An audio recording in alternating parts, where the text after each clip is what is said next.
Good afternoon. It is 1 o'clock, and I would like to call to order the November 7th meeting of the Oklahoma County Criminal Justice Authority.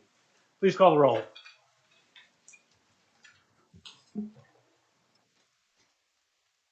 Tommy Johnson, Cookman County Sheriff, present. Jay Alexander, present. Miles Davidson for Commissioner Kevin Calvi. Jim Couch, present. M.T. Berry, present. Derek Scobie, present. And entering the room is Ben Brown, present. All right. Next up is the Pledge of Allegiance. Mr. Luck, would you lead us this afternoon?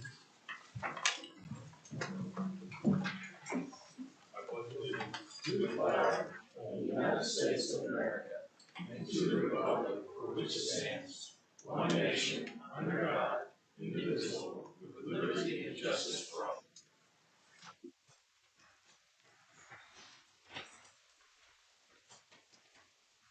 This notice of this meeting was properly posted on November 3rd, 2022. Next up is public comment. Please keep your comments to 3 minutes. First up is Justice Higginbotham. Joshua? I think it's Joshua.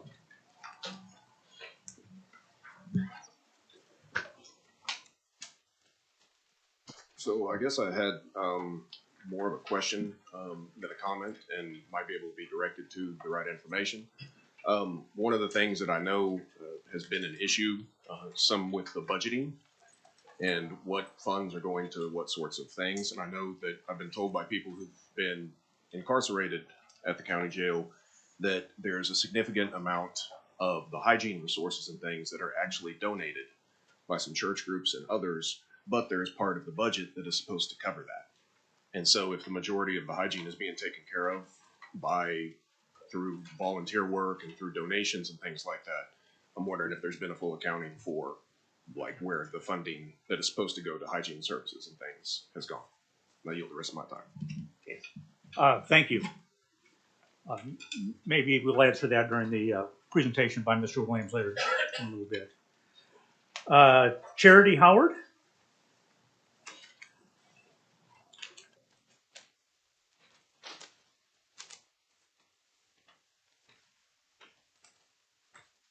Good afternoon, everyone.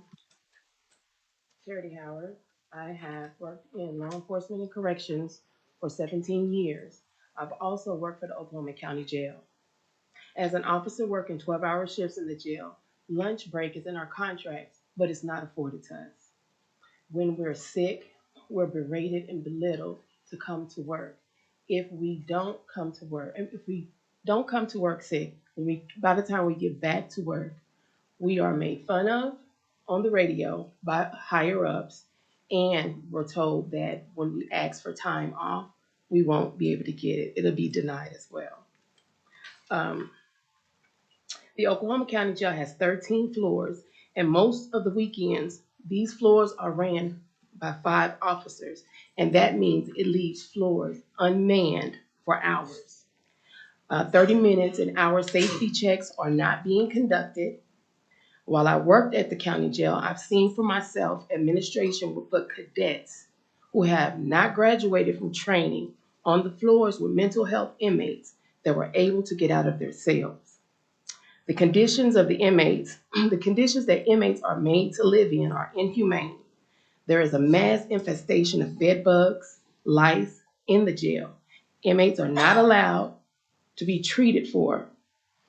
Proper hygiene supplies that are supposed to be afforded to inmates are given out sporadically, and inmates are not allowed out of their cells to take care of said hygiene and recreation or call their loved ones. Inmate mail is not given to them when it is cleared to be given out. Also, I've seen where officers would throw inmates' outgoing mail in the trash. What?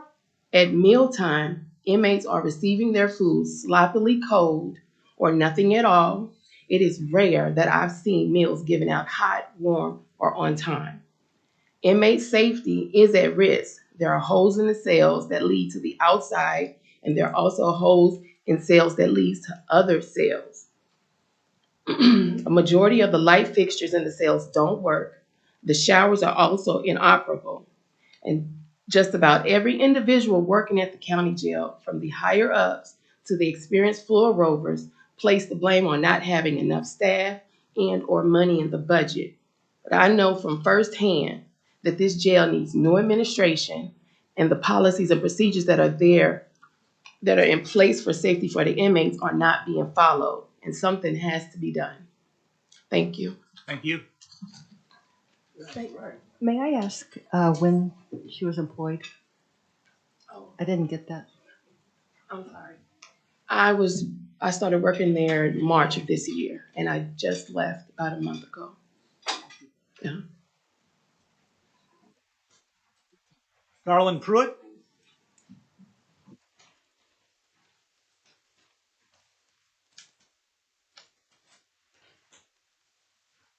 We're here because the trust was formed for the purpose of making life better under stretched conditions. That was the sole purpose of the trust, am I correct?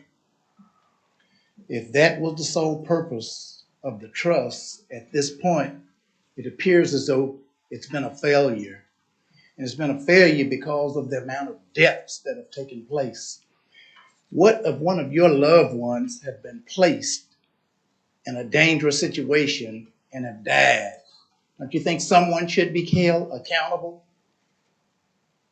They say the character of a person is not where you stand in times of comfort and convenience, but where you stand in times of controversy and challenge. This is an opportunity for you all, those that have a title, a position, and in a position to fix, change, and correct, to do something different from what you've been doing. They say the definition of ignorance is continuing to do the same thing, expecting a different outcome. When will we, those with a title and position, make the right choice to do the things that's necessary and needed? Tough choices are being made every day. You're put in those positions to make those tough choices. If it's not working, you fix it. If it ain't working, you correct it. If it's not working, you do something different to make it better. That's what you've been selected to do. Can we count on you to make the right choice and to make the right decision? People's lives are at stake. If I get a traffic violation today, open container, anything else, I go to jail, I shouldn't go in there and run the risk of dying. And for those that are there, conditions got so bad that one of them ended up losing his life because of conditions. You have a title and a position. Let's make the right choice. Let's do the right thing. Let's do what's needed, necessary for the society. Can you tell your grandkid, well, I was in a position, I didn't do nothing, some more died. How many more has to die? How many more families have to cry because we're not doing any and everything we could possibly do to fix, change, and correct that situation? How long? How long? You have that title and position, exercise it in a manner that benefits the society as a whole. We're going to be the laughing stock of the world because these things are televised nationwide. They're saying they could have and they didn't. They had an opportunity to fix, change, and correct it, and they didn't. They sit on their hands and ignored it as though it did not happen. It's on your watch. Do better. Make the right choice. Do the right thing. Do something different from what you've been doing. Thank you. Thank you. Donna Compton?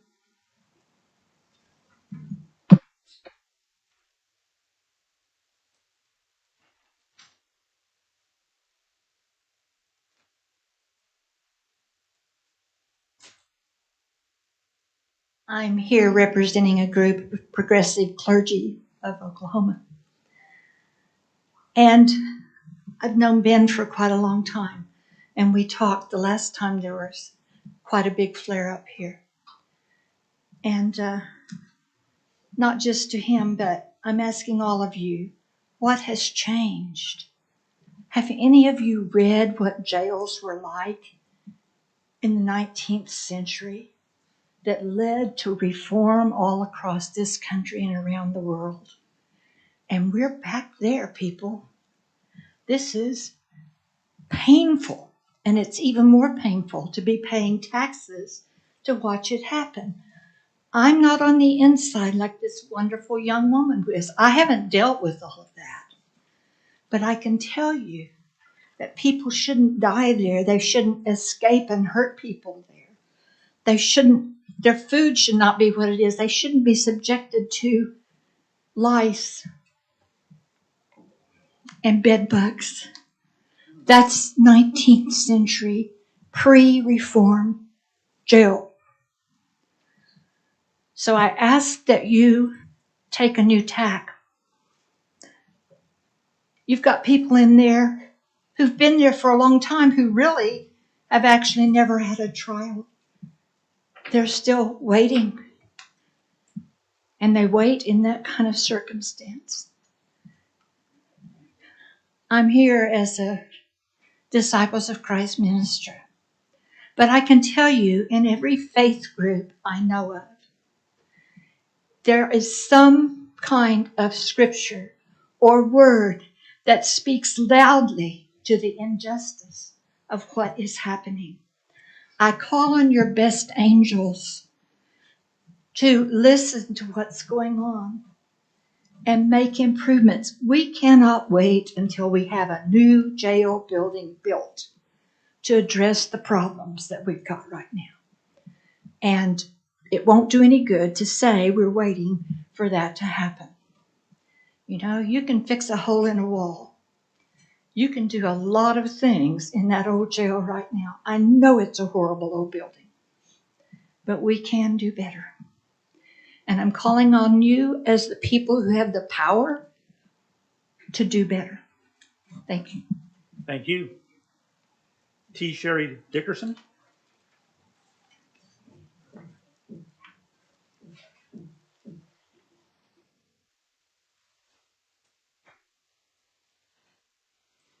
Good afternoon. Many of us are here again, and we keep having to say again. One of the issues that many of us have, especially those that are progressive clergy, community organizers, activists, and that's just people of conscience, is that we realize that even with the intention of the jail trust, there is a saying that is the epitome of this. The road to hell is paved with good intentions. We've had so many issues that people have been speaking about, but if we really look at it, the jail trust, and I've had many people serve on this trust who are people that I hold in high regard, people that I love, that I care about, that I call my friends. And this trust was supposed to be able to make change, but nobody's looking at the fact that the issue is systemic. It started that way.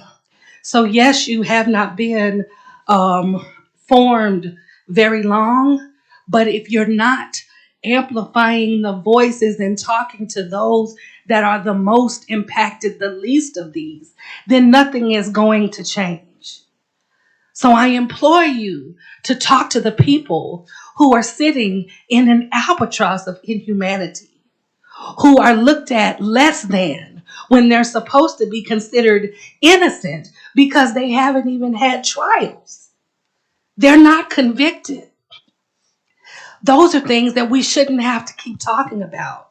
So I don't really care whether or not we replace the jail administrator, if we sit up here and disperse the actual trusted cells, if we don't, as a collective group, really focus on dismantling the system that is taking lives, and not just physical lives, but when they destroy the quality of life, when people are incarcerated because they are impoverished, when people are not able to vote, when it is used as a system of voter suppression, when it is used as a tool to literally devastate and destroy family units. This is what we need to be working on.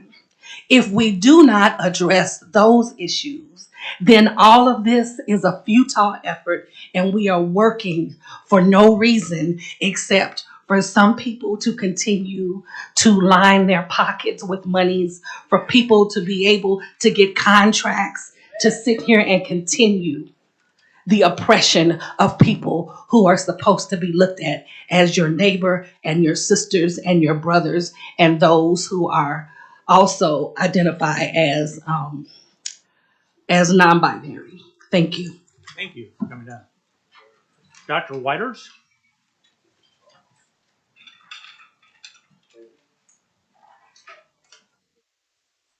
I would like to take this time to ask for a moment of silence for the brothers and sisters inside the Oklahoma County Jail and for the ones who passed away.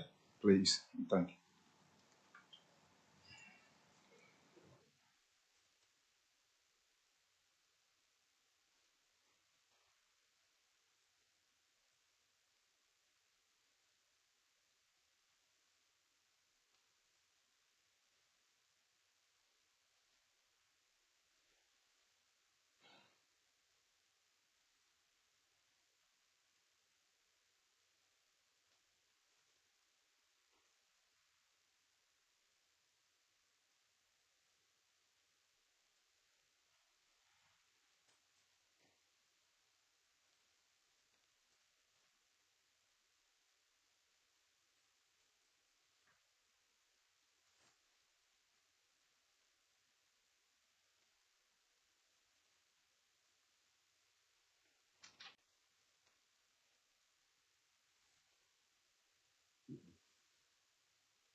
Thank you, Dr. Whiters.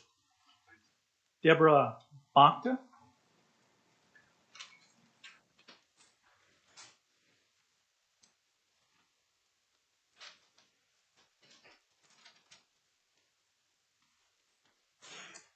Thank you. In the name of God, I greet you this morning as the only Islamic chaplain within the state of Oklahoma. I am able to see to the Muslim people that are detained, imprisoned, for state, federal, and local facilities. I go to the detention centers for the Homeland Security. I serve all of the counties, Department of Corrections, and yet the only place in the state of Oklahoma I am not recognized or able to go to is the Oklahoma County Jail. I am not allowed to provide dates to the Muslims that are participating in fasting. I am only called upon when they request Qurans, and then I'm told that those Qurans are not received. I have written our sheriff, but I'm assuming, honestly, that we have the wrong email address. And I have been able to speak to Mr. Luck. So this is a matter of record that I come to you today and ask you, what must we do for the Muslims to be recognized and to be served as any other faith? We are not asking for any special accommodations. Everything we do is for the places that they are served. We go in and we teach the people that are housing them the appropriateness We go in and teach that administration what the laws and the rules are for serving Muslims. We go in and we teach the Muslims what it means to serve, what it means to serve their time peacefully, not to cause riots or ruckus, but to serve humanity in love. And so we ask humbly for your permission to do our jobs. Muslim women do not hold titles of imams. We don't typically preach or are called preachers, but we are clergy. I am chaplain, and I'm standing here before you, asking you to do your jobs and allowing me to do my job to serve the Muslims of the state of Oklahoma. I yield the rest of my time. Thank you. Thank you, and I will commit to you that we will have someone contact you this week. Jody Poplin.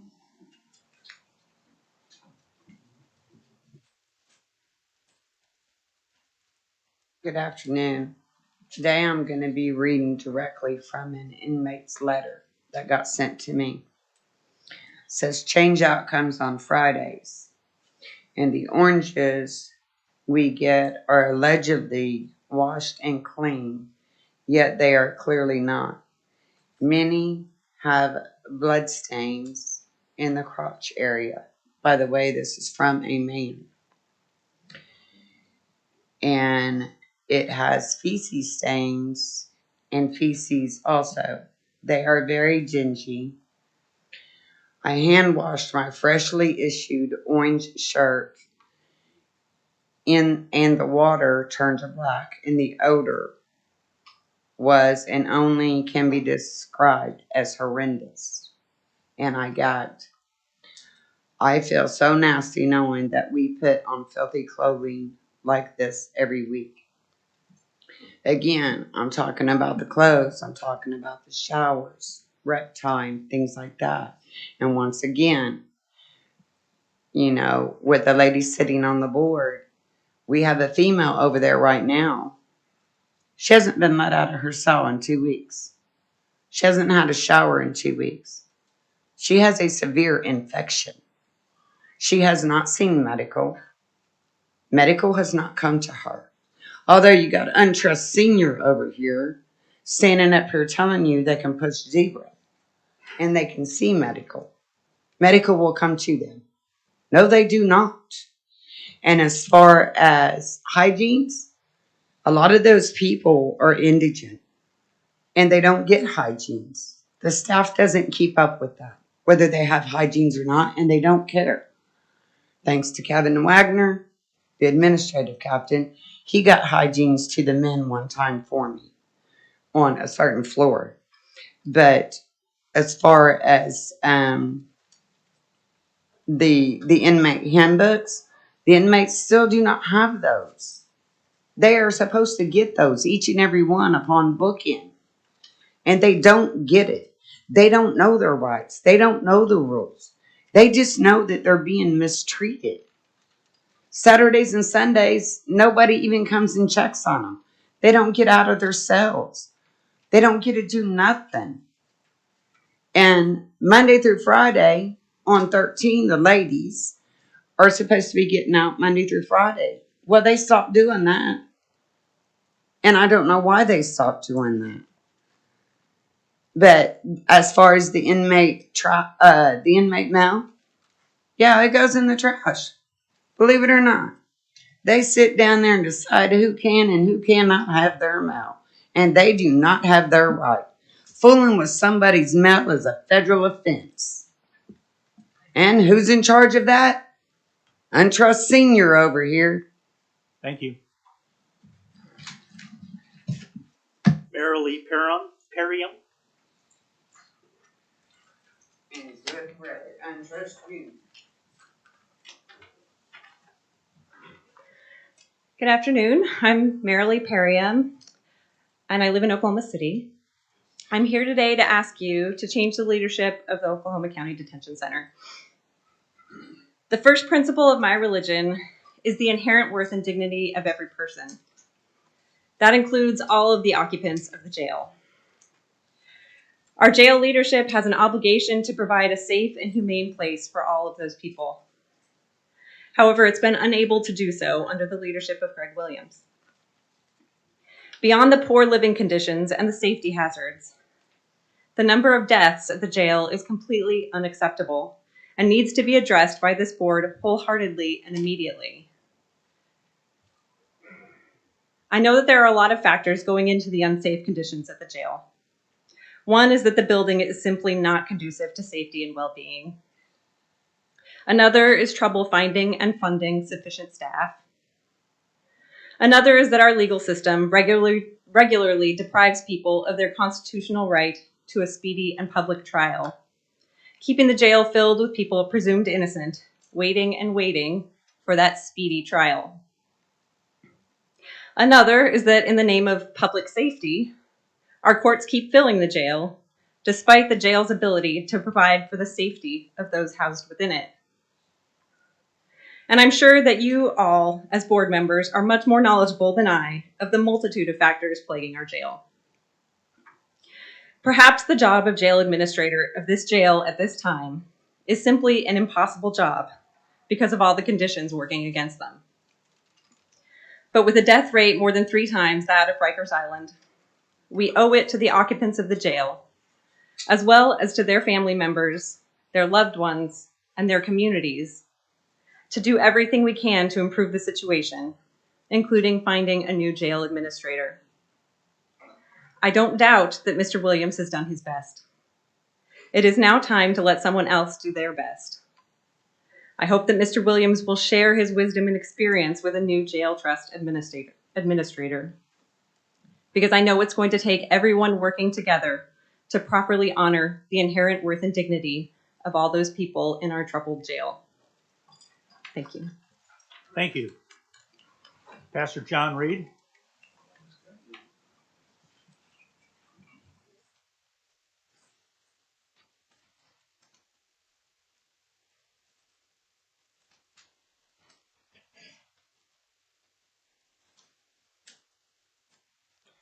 Good afternoon to all of you.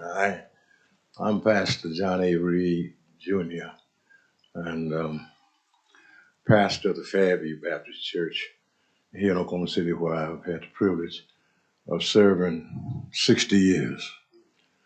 And I'm also president of 2 ministerial organizations in Northeast Oklahoma City, the Baptist Ministers Association, and also the Concerned Clergy for Spiritual Renewal. And of course, both of these organizations are religious leaders, pastors of churches throughout the Northeast area and some other areas of our great city. And most of the time, well, we are concerned primarily, with our people. And so we deal with various problems concerning our community and has been doing it for all of these years. And to get to the point, that's the reason that we're here today, because we are concerned about people, and we feel that we are the more conscious of our community. And when people are suffering, and it is our concern. And so we've been receiving news periodically, as all of you know, for a number of years concerning the condition of our county jail here in Oklahoma City. And instead of the problems getting better, it seems to us that it's getting worse day by day. And periodically, and not quite often now, we're hearing about various problems. And it makes no difference about those people who are confined in our jails. I understand some of them are criminals. Then some of them, they are just waiting for their court date, which means they probably are innocent. But whatever it is, they are human beings, and they need to be treated as human beings. That's our concern. And we understand that the jail administrator has the privilege of taking care of the daily operation of the jail. But he is responsible for that. It's not an individual thing with us. It's a matter of the condition of the jail that we are concerned about, and that those problems be eliminated. And of course, with him being the administrator of the jail, it means that personally that he's in charge of the daily operation of whatever transpires or whatever happens in that jail. And we didn't just start hearing about it. It's been going on. And one of the final things that happened with me that I could not understand, and I still don't understand, and I need somebody to explain it to me, that how 3 male could have sex with 1 woman, 1 female. No way possible. That is disgusting. I can't understand how that could happen on the premises if we had a jail administrator and other part of the administration there. Because number one is Pastor Reed, you're going to need to wrap up your comments. Your time's up, but please finish your thoughts.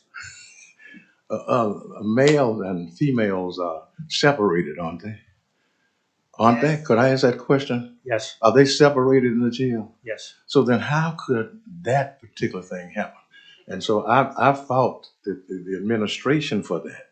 And so the first person would be the jail administrator. And that's why we was asking if he is the problem, then we should ask that he would be removed from that position. And that's why I had the press conference and I'm representing the pastors of the Northeast Oklahoma City community. And we're still asking that he would be. Okay, thank you, sir. All right. Yes, Eddie?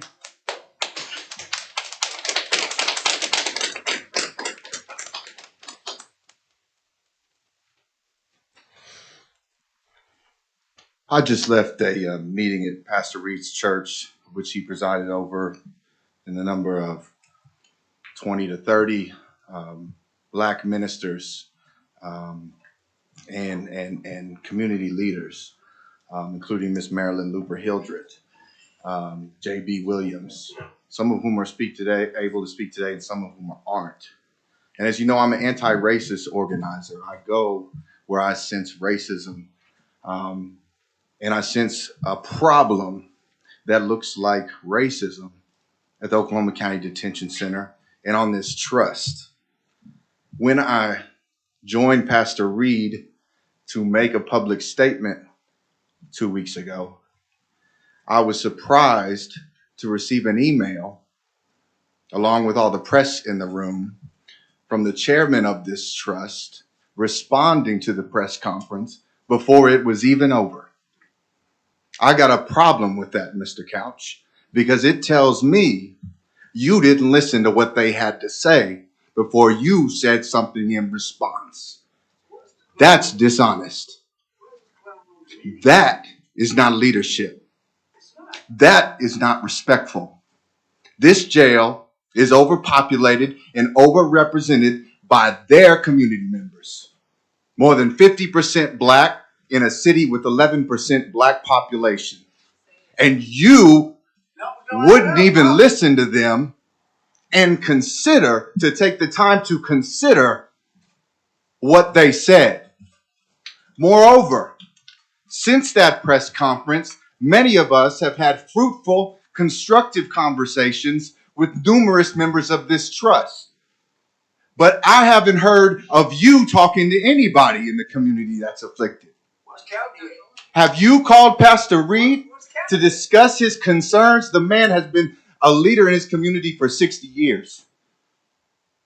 Have you called Miss Marilyn Looper Hildreth, who she and her mother fought for civil rights for their people for nearly 100 years?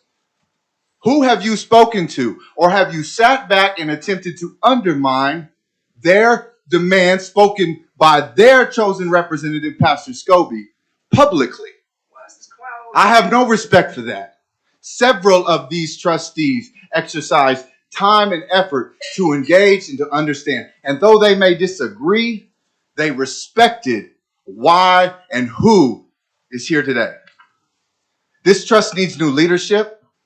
It has many of you with the right intentions and the right amount of respect for the Black people in this city who have always stood against the gates of racism, oppression, and injustice. And until that day changes, I will always stand with Pastor Scobie, whether he is alone or not, because that man is a moral man. Thank you. Thank you, Steady. Michael Washington.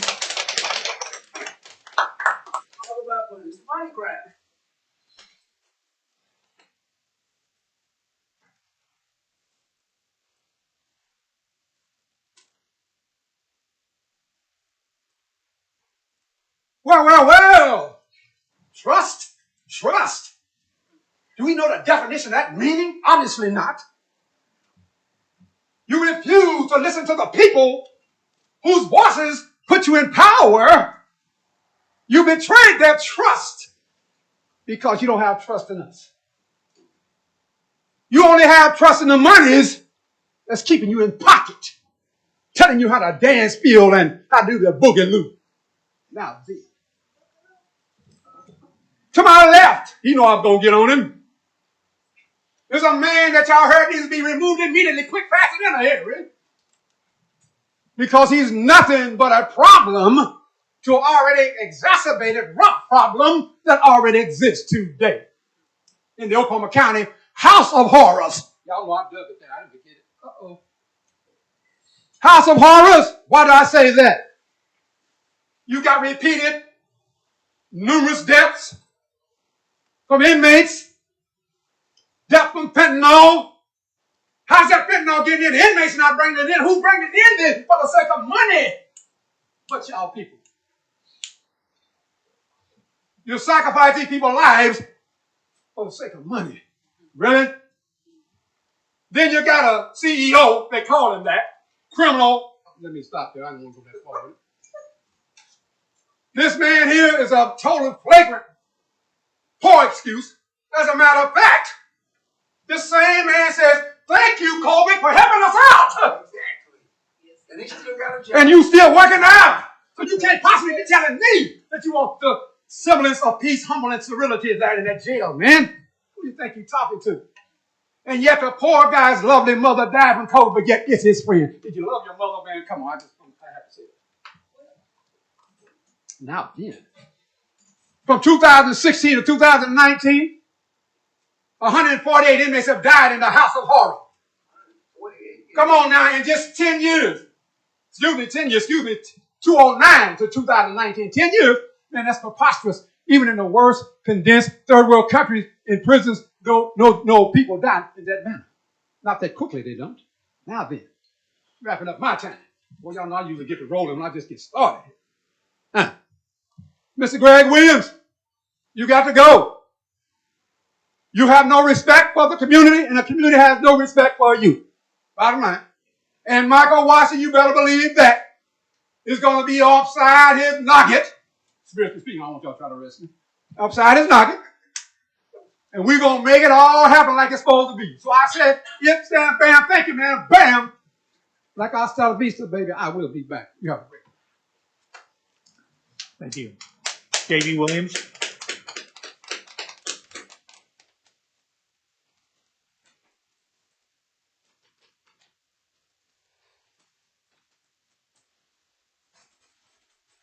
Good afternoon. Thank you for the opportunity to speak. Last week, I celebrated the 40th birthday of a family member who died in the Oklahoma County Jail. He died in the county jail before he was convicted of a crime. He died in the county jail before he got to see a court date.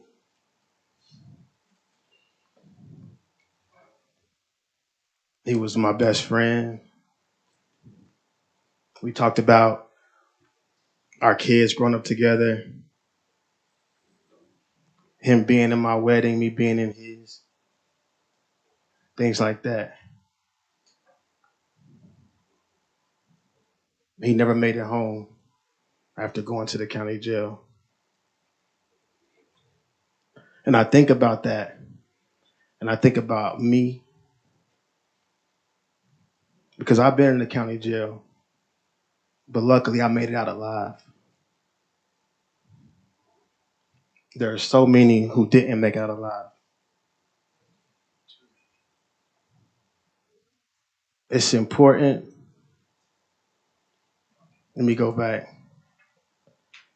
I don't have a problem with Greg Williams, one of the nicest people I ever met. And I really feel like he cares, he tries. But I own a business and I have a lot of cool people who I like, people who work there. But if those people can't do their job, then we have to let them go. It's hard. That's one of the hardest lessons I've learned as a business owner, is to let people go. A lot of times I help them try to find other, places to go. I'll call friends and say, I have somebody who I have to let go, but can you find a place for them? But they can't work here. So what I'm saying is that we're at a place where we have an opportunity to change the narrative, to change the trajectory of where the county jail is. And it's broken. It needs to be fixed. When I leave here, I'm going to call my family member's mom and tell her that I spoke about her child who died in the county jail. And one thing I want her to know is that the same thing that happened to her child won't continue to happen to other people's children who haven't been convicted of the crime, who haven't had a court date. Thank you. Thank you.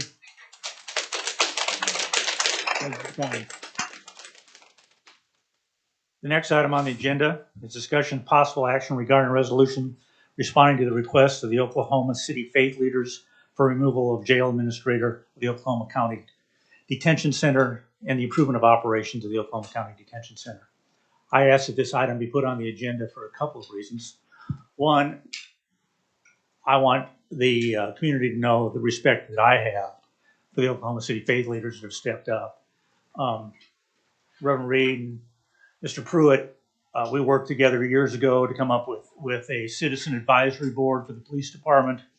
Mr. Berry at times. We've been through other issues throughout the city at the time that I was with the city. Reverend Reed, I don't know how many times I've been to your church for your services. And so I feel like I may not know you well, but I do know you and respect you. And I want to make that out there, that we do respect the group. We also, or I wanted to say that we heard your concerns. We hear what you're saying along those lines. And we'd like to offer to meet with you, have you tour the jail, and meet with you to discuss those concerns further on that. And so that's the intent. It's really to reach out to let you know that we do hear you and we respect you. Move it to adoption. There's a movement for adoption. Is there a second? Second. Motion and a second to approve the resolution. Comments? Please record your vote.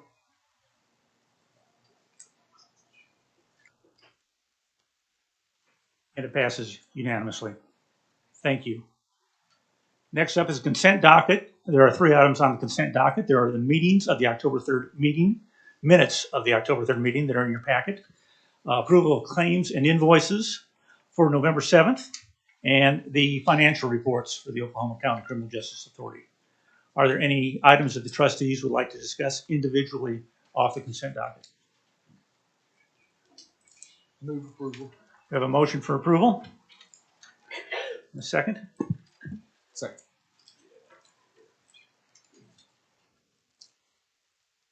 Please vote.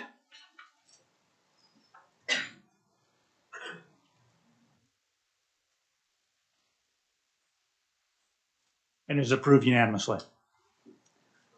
Next up is a report by our Chief Executive Officer, Craig Williams. Good afternoon. Yeah, during this presentation, I'll talk a little bit about the employee, give you an update on really what we've done with the employees. That continues to be one of our greatest needs is employees. I'll also talk to you. I'll also talk to you a little bit about operations. I'll update you on some statistics for October. I wanted to give a short report on our investigations unit, some of the things that we've done with that particular unit, as well as some of the partnerships that we've been able to enter into recently.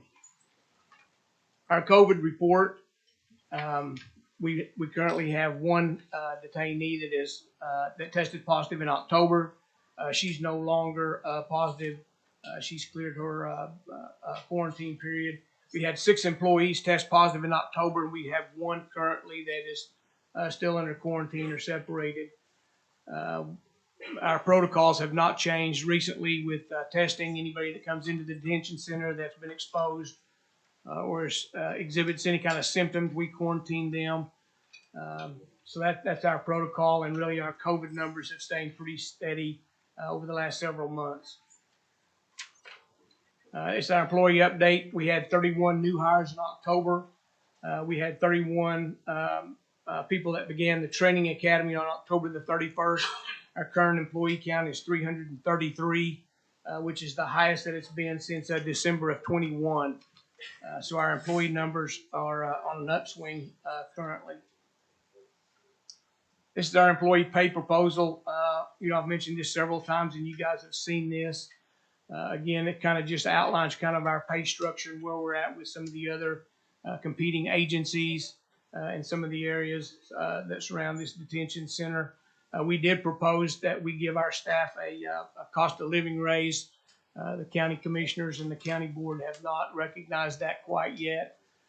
We were encouraged to get with ARPA and to see if there was some funding through that we could help with that. So we are pursuing that. So to be clear on, go back. To be clear on that, the staff advisory, budget advisory board of the county has recommended that we use ARPA funds, and Accenture, the consultant for ARPA funds, is evaluating that proposal to make sure that's a proper use of ARPA. That's exactly right. Okay, so that if that does satisfy the consultant, it's anticipated that we'll be bringing that forth to the county commissioners. That's exactly right. Okay, thank you. Our booking and releasing, we had 1,785 releases. We had 1,842 booking. Our average population right now during October was 1,693. A year ago it was 1,825. So that population continues to decline, and we're quite pleased with the direction that's going. This is our investigative unit, and we have spent the last several months building that unit. And these are some of the hires that we have. And currently we have Paul Timmons, who is our chief investigator. He came to us from the Highway Patrol.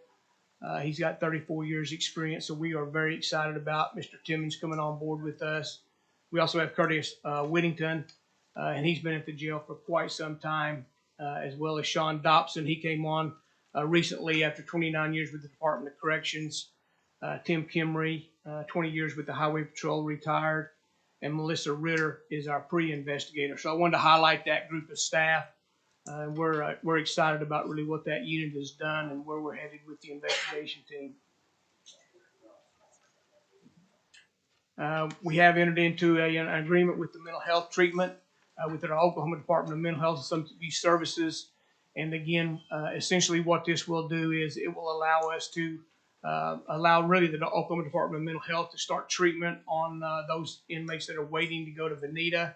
And again, currently what we've done is we have submitted them the health records of the 23 people that we have waiting to go to the forensic center, so they can again start evaluating those people and triaging them, and again putting together a treatment plan. So again, it's a first step really on maybe speeding up treatment and speeding up at least the treatment plan for those that are waiting to go to the forensic center. Okay, so now it's my understanding that we have a number of people, tens of people that are waiting to get up to the medical facility up in Bonita. That's right. And historically, while they're waiting, they're not getting treatment. That's right. And so what this does is allow us to basically begin the treatment here under the guidance of the Oklahoma Mental Health and Substance Abuse Department. Begin the treatments before they get transferred up to Bonita, because they could be here months and months before those transfers actually That's right. take place. And so we're beginning to get some treatment for those individuals before they get to Bonita. That's right. That's a big deal. We've also entered into an agreement with the Arnold Family Foundation, what's being referred to as the Diversion Referral Program. And again, we have staff in place at the intake area. And again, they do interviews with intakes and start trying to identify if those individuals are eligible for any kind of diversion programs or community sentencing and those kind of things. Historically, we have those same organizations come in, do interviews and screen that population, but this is a much better handoff. And really, again, it's getting that information out to those service providers in a quicker fashion so that they can start those evaluations, start identifying those people that may be eligible to be involved in some diversion program. We've also began conversations with Calm Waters. And again, we plan on starting grief sessions after the first of the year, and those are set up. But I wanted to recognize Calm Waters and really the work that they have began doing with us and the planning that has been taking place to start those grief intervention sessions after the beginning of the year.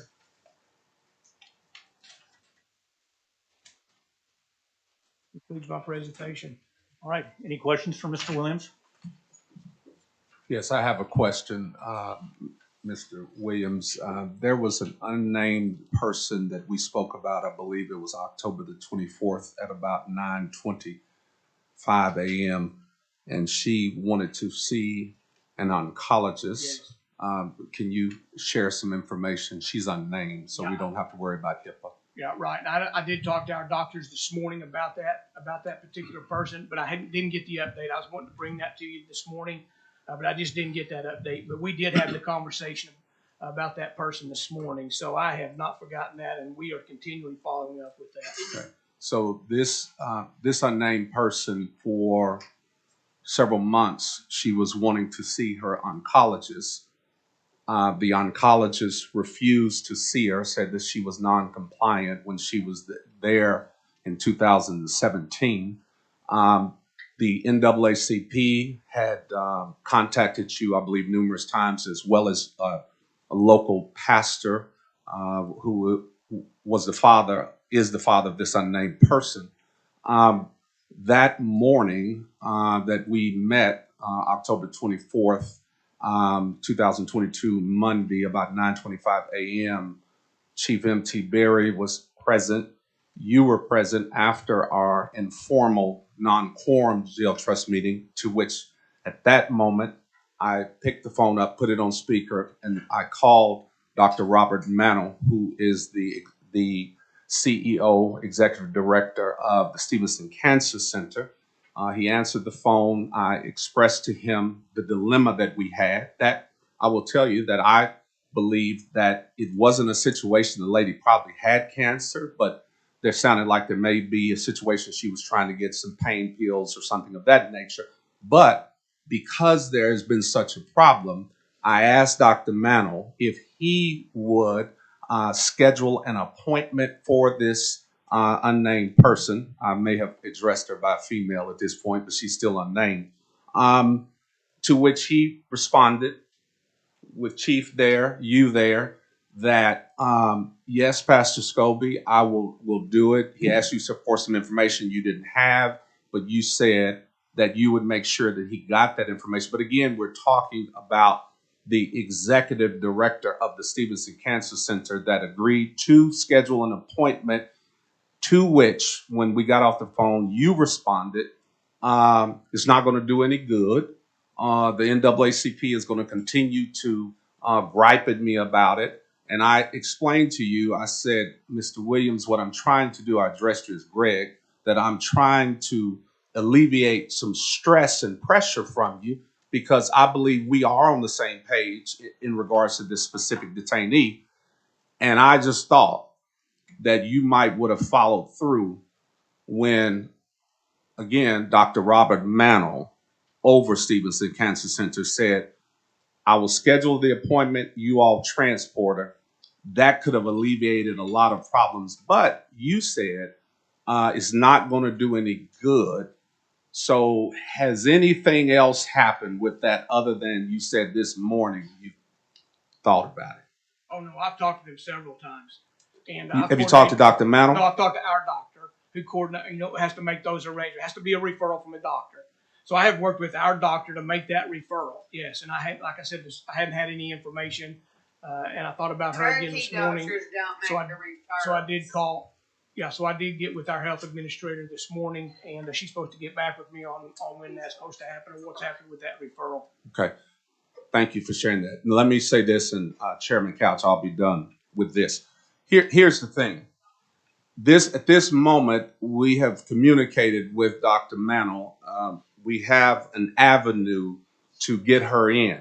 If this detainee really had cancer and then it spread and she died, or even if it just spread, we could certainly have a lawsuit on our hands, okay, as Oklahoma County Detention Center and the Jail Trust. And let me tell you the why. The why is because I've communicated back to her father that this is what transpired. This is what I did. So guess what? She's going to have an appointment at the Stevenson Cancer Center. This is the same Dr. Mannell that a year ago got someone in for me who had no money. And within 48 hours, he had them in, had treatment going for them. So I simply asked him to schedule an appointment, to which he said yes. And we, as my grandmother might say, Helen D. meant, we drug our feet. So we continue to put ourselves in positions where lawsuits can come our way. And there wouldn't be anything that we could say about it. And if they call me on the witness stand, guess what I'm going to tell them? The truth and nothing but the truth. So help me God. I'm done. I do have a question. A couple of weeks ago, we were talking about the deaths at the jail, and we also were talking about the doses of Narcan that have been administered, and the averted deaths, the near deaths, and the continuance of this every day, every week. Were you able to get the numbers? I know that because of HIPAA, you can't give us the names of the people, but do you have an idea of the number of people per week or per month who have died and then been brought back by Narcan or by the staff? I talked to Captain this morning, and he said that we've administered about 50 to 60 people Narcan, and again, I think that was since October. Since in October of last year, we've had 50 to 60 people that we've administered Narcan to, but I can get that report for you. He's got he tracks that, and I can get that for you. So about 1 week. Yeah. How much do we give And this again, year? it varies. Some weeks we don't give any. Some weeks we give a half a dozen or more. Do you know what drugs they were ODing on? I don't. It's an opioid. If Narcan's effective, it's an opioid. The drugs that the guards are bringing in. All right. Other questions for Mr. Williams? Is there a motion to receive this report? So moved. Motion? Second?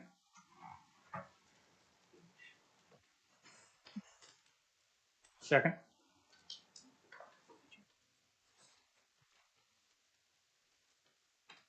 Please vote.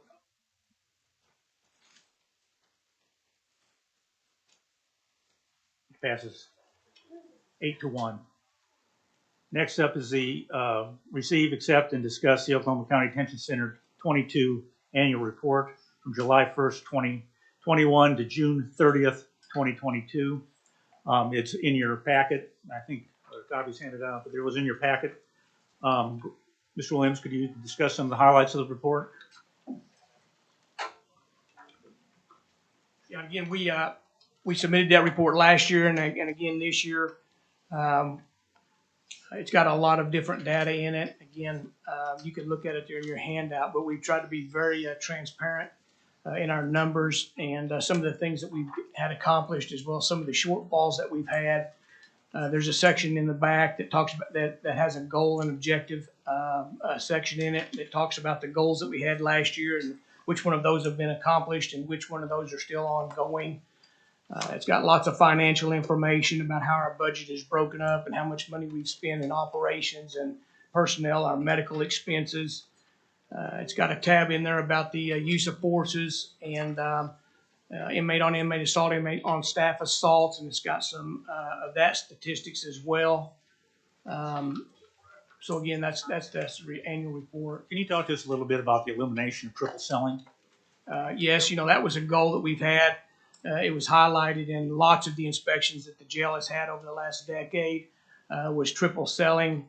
A lot of that was the holes in the walls and the inoperable cells that really contributed to that.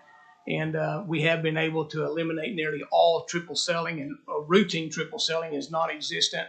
There are still some occasions if a particular person has a particular need that must be housed in a protected custody pod or a medical pod or mental health, but those are short term. So really with all routine triple selling is non-existent. We may have one or two a month that are in there just for a matter of hours or maybe days, but triple selling has been eliminated. A lot of that has been because of the cells have been refurbished and redone. We had an inspection a few weeks ago, and they found one hole in the wall that led into a mechanical closet, but that was really the only hole in any of the walls that was found. So we're pleased that we've been able to get that done.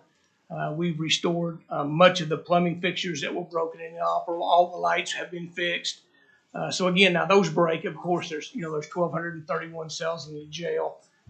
So a lot of those things are, get broken from day to day, but routinely we've been able to fix a lot of the deficiencies that have contributed to that triple selling. There's a lot of information in there about the average number of bookings, the number of detainees that are in there, a lot about your employees, your recruiting and retention, information on COVIDs in there, about your coordinated emergency response team, information regarding that. Body scanners, HVAC, a lot of physical improvements to the building, HVAC balancing, new roof, sealing of existing roof, quarantine pods, live scan fingerprints, cleaning supplies, access controls, emergency fire system. Getting that green tag for the first time in many years was, as I understand it, a more significant task than one would have thought. Can you just highlight or talk a little bit about some of those issues? Intake redesign.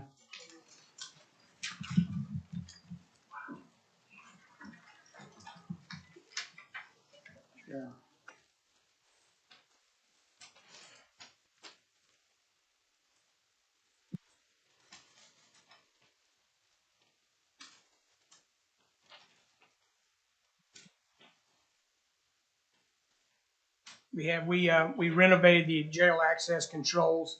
Again, on page 13, it talks about that, and that is the system that really is a computerized system that opens the sliders and opens many of the doors, and that system has been on the verge of breaking for many years. In fact, when I first arrived at the jail, I was advised by the IT and by the sheriff and by lots of people that was one of the systems that was failing and needed to be replaced.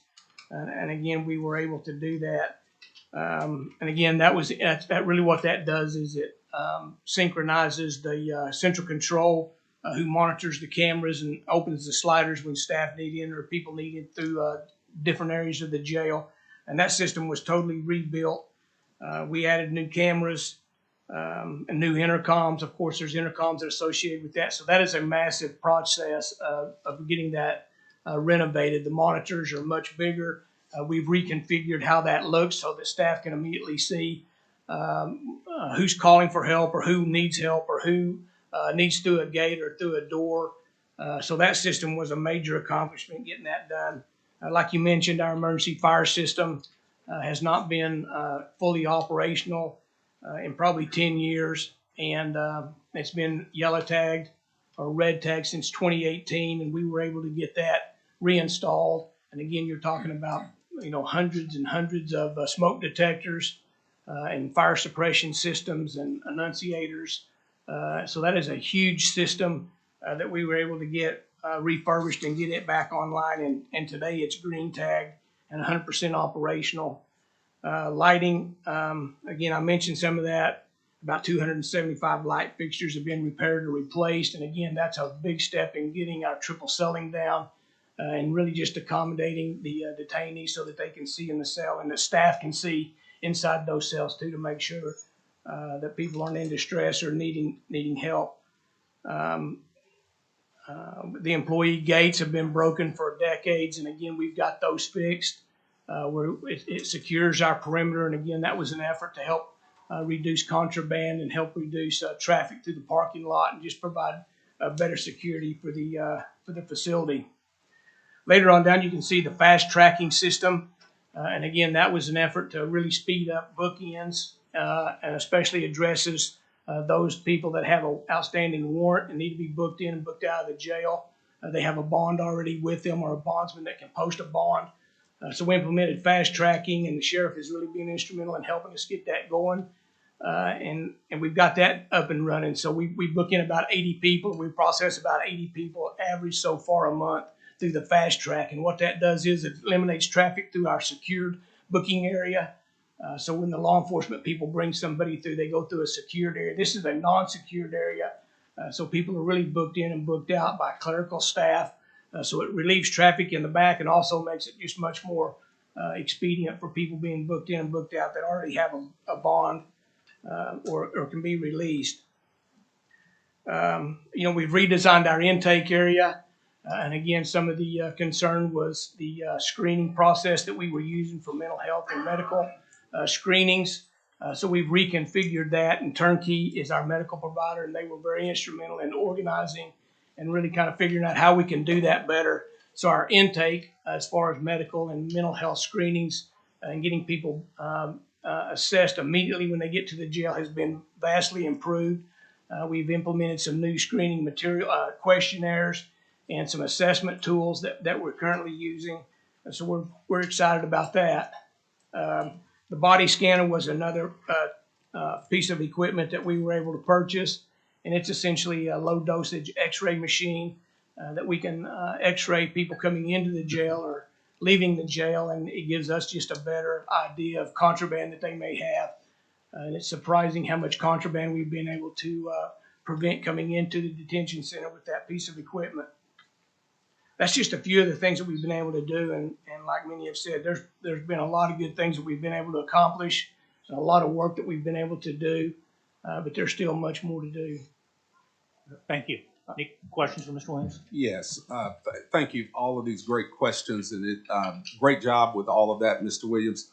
And that all of those questions made me think about one of these, but one of them I wanted to just see if any of our fellow jail trust members would talk about them. So two questions, maybe three or four. One is I would like for you to tell us what happened. I think it was October the 5th with the 3 male detainees who had sex with the female detainee. And then, so that's one question. The second part of that question is that happened Wednesday, October 5th. I'm pretty good with numbers and dates. But Wednesday, October 5th is when it happened. So what happened? But the second part of that is Friday, October the 7th, I got phone calls from news media asking to interview me about what I didn't know. So I went to Twitter and I found out about it on Twitter.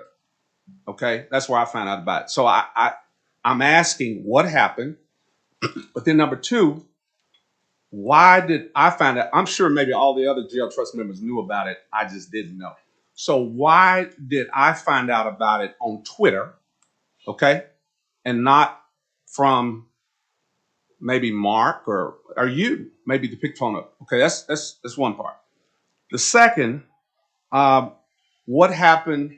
This I wasn't a part of the jail trust, so I don't know the exact date, but somewhere around June, July, what happened with the why was the woman handcuffed there, and how did we let her get raped by the man? Okay, and before you answer those, this was in a Monday morning meeting. You shared these two things relating to why it took so long for the charges to be brought against the male detainee who raped the woman in July, I think it was. Why it took so long is because you said, I think D.A. Prater's right there. You said it was D.A. Prater's fault because that's what you said in the Monday morning meeting. You said it was his fault because he asked for all of this packet. This is what you said in the Monday morning meeting. And that the reason it took so long is because really some type of conspiracy with D.A. Prater. That's one part of the rape in July. Now, as it relates to the 3 male detainees and the 1 female detainee, I want you to tell us how that happened. And please keep in mind that you told us in the Monday morning meeting that it was Sheriff Tommy Johnson's deputy's fault because they dropped the people off there and left. Okay? You put in a lot of words that really was, I didn't mean to say. That's what happened. And again, you know, I don't remember that exact conversation. We have a huge communication gap. It was several of the jail trust members that were present. Yeah, both of those cases are still under investigation, and they're still pending cases. So I don't really know if I'm allowed to share any of those details. Sure. So you're not gonna answer the question? Public's here, Greg. Come on, man, answer the question. How did it happen? Why'd you hide it? Yeah. We just Why'd want to you know sweep the it truth. under the rug and it was July 19th? Public meeting. Come on, man, answer the question. We need an answer. I just need some. David Prater gave you a It's right direct there. order. And I'm you waiting, ignored I'm it. waiting until I can be heard. Go ahead. You can answer the question. Okay. He did not say David Prater gave him an order. He said David Prater drug his feet. Let me clarify that. No, I didn't mean. I didn't mean to communicate that. If that's what was communicated. Yeah, you know, Mr. Prater, the district attorney, files the charges. So when those charges are filed, you know, that's his decision to do that. So if I implied or somehow communicated to you that it was his fault, then I apologize for that. That is not his fault. I mean, No problem. It wasn't his fault. Okay. I was there, and what I heard Mr. Williams say was that Mr. Prater's inspectors asked for a lot of follow-up information, and it took him a long time to get that follow-up information. That's right. Mr. Chairman, since my name's being thrown around here, I'd be happy to explain to the trust exactly what happened in that matter. Please. May I? The morning after the rape occurred, Curtis Winnington, one of the investigators with the jail trust, I believe text messaged me or someone called my office and said, "We need to talk to you." No, I'm sorry. They got a hold of the chief of my sex crimes unit, Galen Giger, and they wanted to bring over a matter that had just occurred and said it was serious. And we said, "Come on." About 10 o'clock that morning, Curtis Winnington and a female investigator came with him. I'm sorry, I don't recall her name.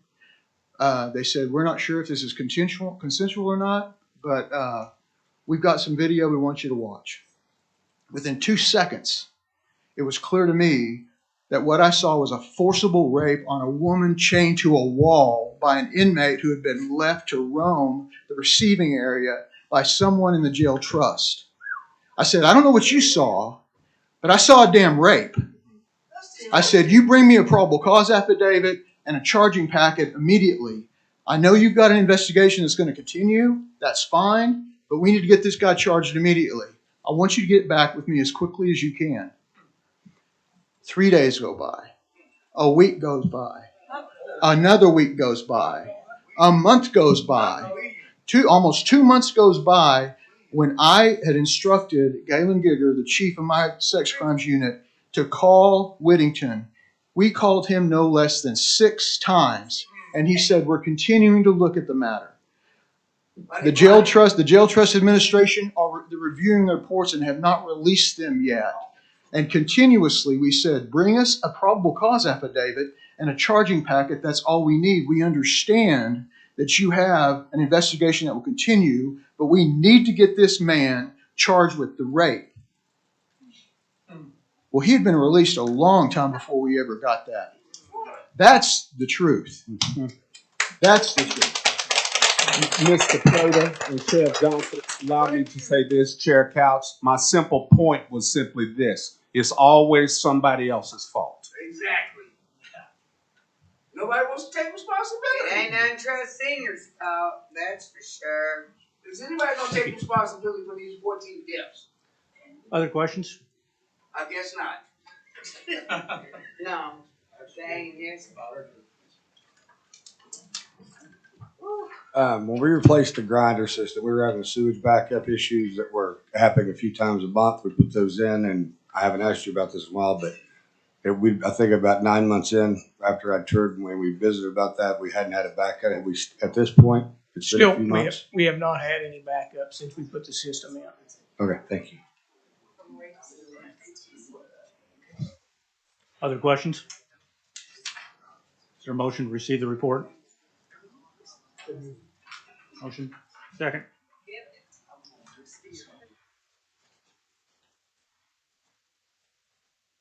Please vote.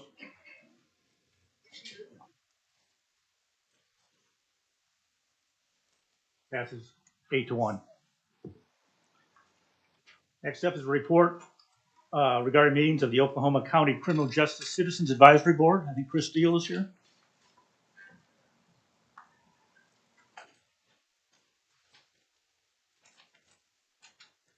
Thank you, Mr. Chair, members of the trust.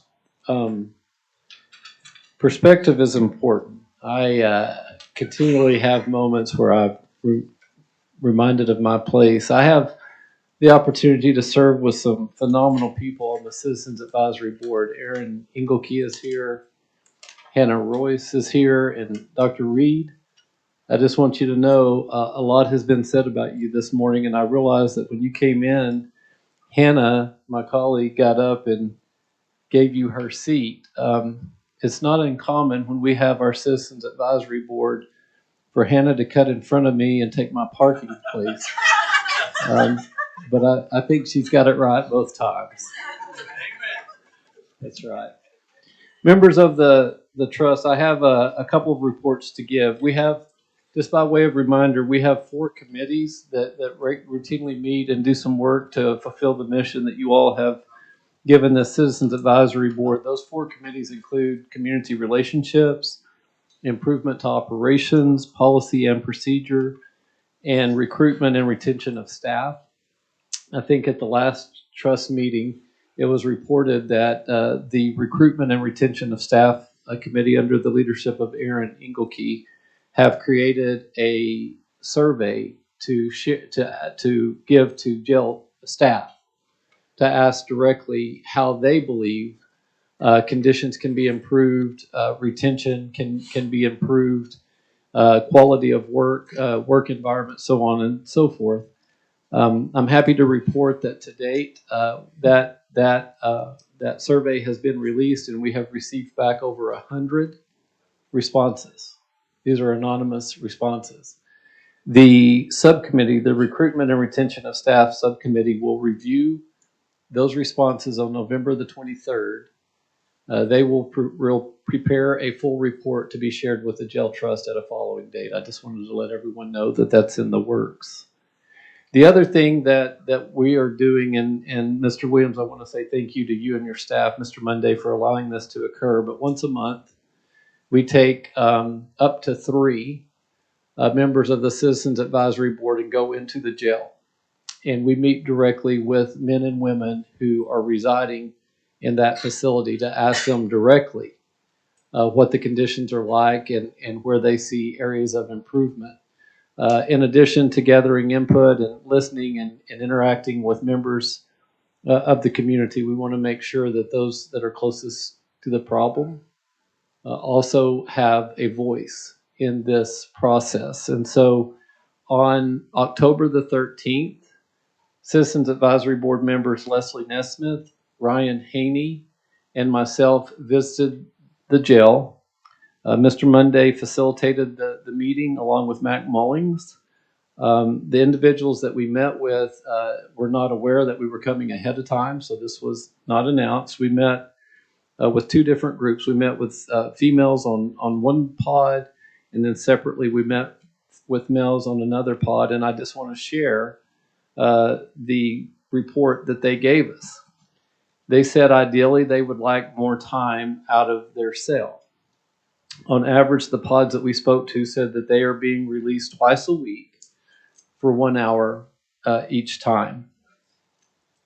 They said that they would like more diverse options when it comes to the canteen and the things that they're able to purchase through the canteen. They informed us that the bed bug situation is improving. They said that it's not nearly as bad as it used to be.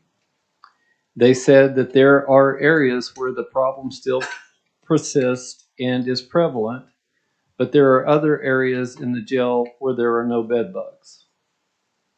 They said that they believe that more staff is needed. More staff is needed for them to feel safe, and more staff is needed for them to have time outside of their cell. They said that their cells are cleaner than they used to be. They said that the food situation is improving. There was a consensus that the food is adequate.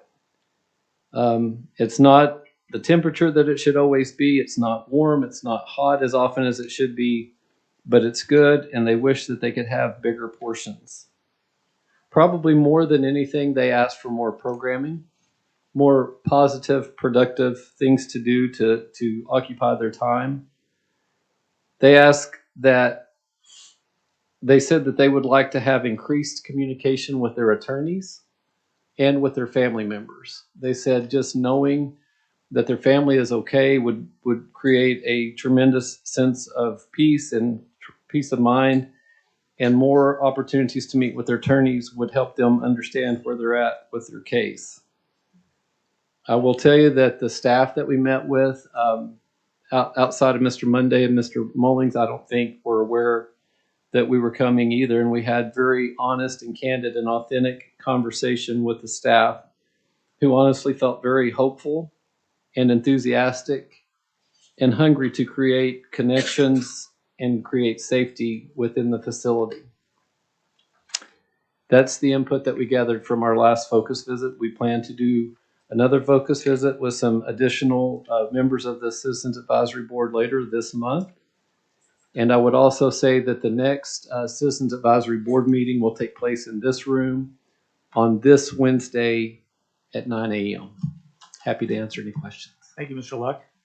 Whoa, Mr. Steele. whoa, hold on. That's an insult to Adam. Yeah. Sorry about that.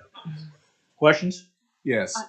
Chris Steele, thank you so much for all of your work over the years in criminal justice reform. A couple of questions that I have. How long have you been conducting these focus groups? Pastor Scobie, 3 months.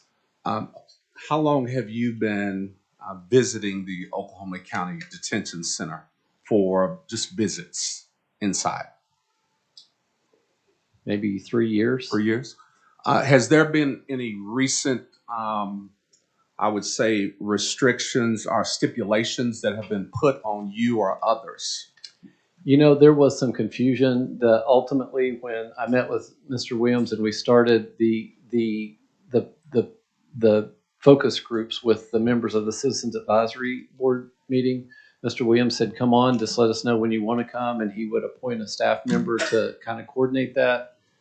We have been working directly with Mac Mullings, who has been responsive. Mac did say at our last meeting that he needed to make sure that it was approved and that he needed to make sure that the background checks were also taken care of and so on and so forth. Have you had to do background checks in the years past? Not that I'm aware of. Maybe they were done, but if they were, it wasn't anything that we did directly. And I will say, if they were done this past time, they didn't ask us for the information. Maybe they just ran them on their own. Okay. For the record, I don't disagree with background checks. However, if we had not had background checks, then I'm just wondering why all of a sudden do we have to have background checks to go inside to have these focus group sessions? Do you have any knowledge of the why? No, sir. Okay. Thank you.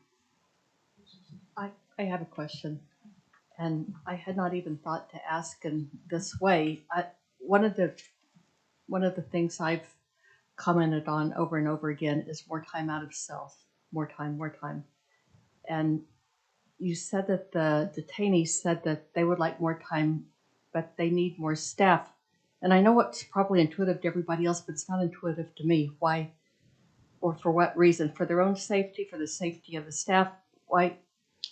What's that about? It's a great question, and thank you for the question. As I understand it, when you let people out and there's several individuals in a space together, there is a need for higher security from the staff. It requires more staff to be present to make sure that in a group setting, there's not a dispute or a physical altercation that might break out. And I am under the impression, based on what both the individuals who are residing in the Oklahoma County Jail and what the staff are telling me, is that the biggest impediment to allowing more time out is just being able to properly supervise and maintain a safe environment.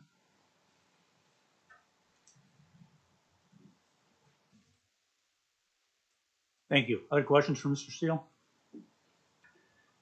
Is there a motion to receive his report? So moved. Second? Second. Please vote.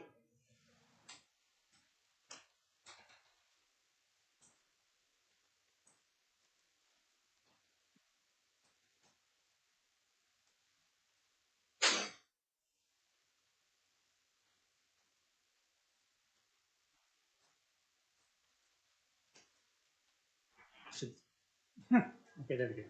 It's passed unanimously. Thank you, Mr. Chair. Thank you, members. Thank you.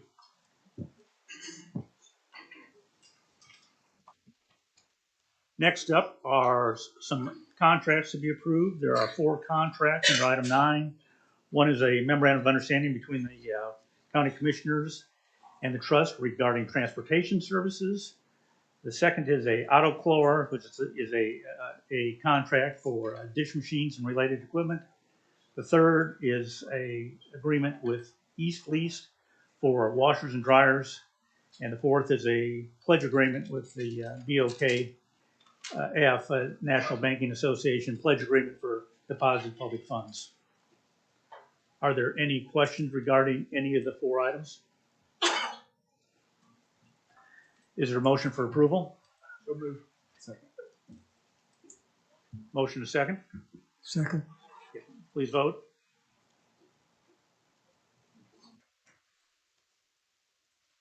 Passes unanimously. Next up is a possible action regarding a resolution requesting additional funding for competitive salaries and to facilitate recruitment and retention for our personnel. This was mentioned earlier in the meeting. We've done these resolutions from time to time over the last several months, and we are working with the county to get some ARPA funds for salary increases for our staff, which is, as I mentioned earlier, is being reviewed, as I understand, by an outside consultant for the county regarding the ARPA funds. And once that's done, it would be forwarded to the county commissioners. Is that correct, Mr. Davis?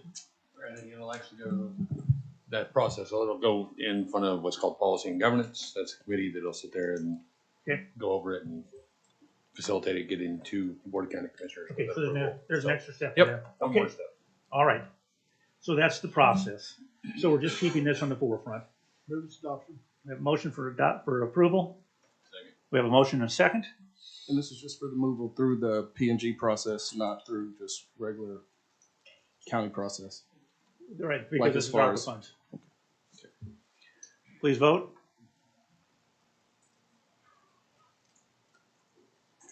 And it passes unanimously.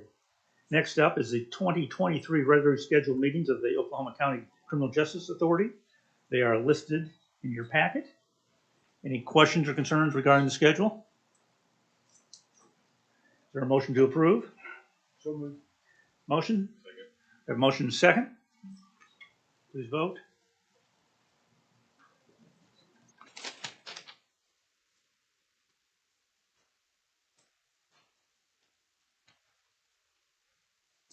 It's approved unanimously. Item 13 is to consider and approve entering into executive session for 4 different items that's listed. I would accept a motion to enter into executive session as specifically outlined under item 13. So moved. We have a motion and a second. Second. Please vote.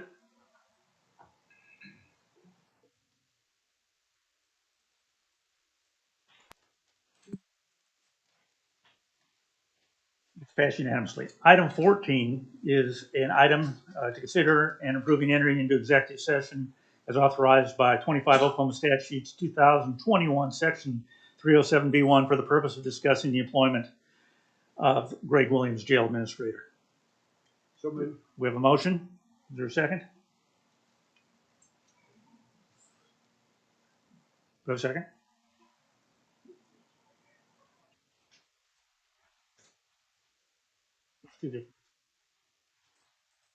There's two executive sessions. Okay, please vote.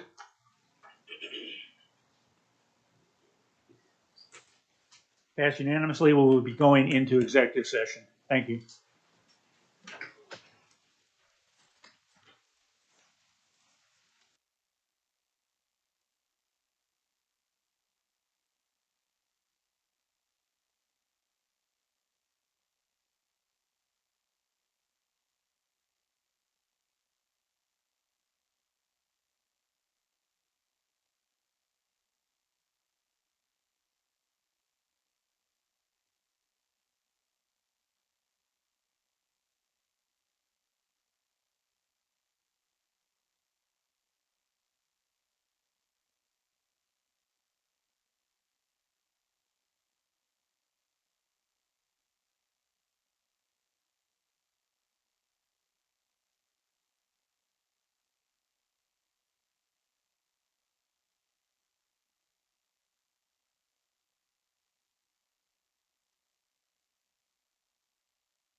We are back from executive session. I would consider a motion on item 15, leaving the executive session.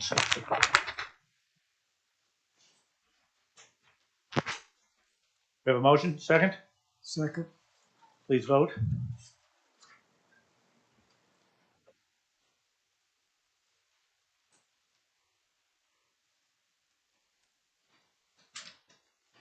And it's passed 8-0. Next up is 16, discussion and possible actions desired by the trustees with respect to the matters arising from the executive sessions. Yes, I would like to make a motion to discuss our collective expectations of CEO Greg Williams and conduct the 2022 performance evaluation that has not yet occurred. All right, So moved. on the next agenda. On the next agenda for December of 2022. Thank you. Okay, we have a motion and there was a second. Second.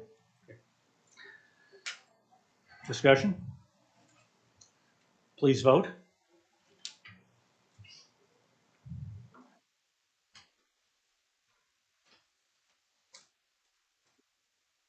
It passes 8-1.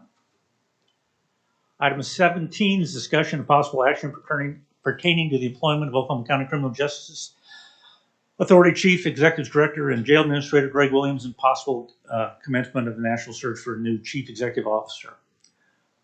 Trustee Scobie.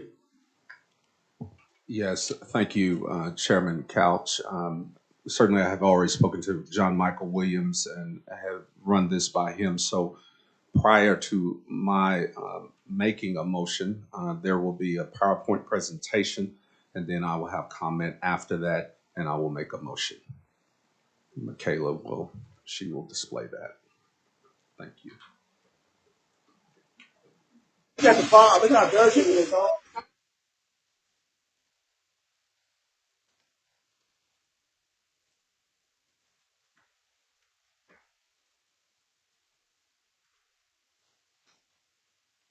Oh,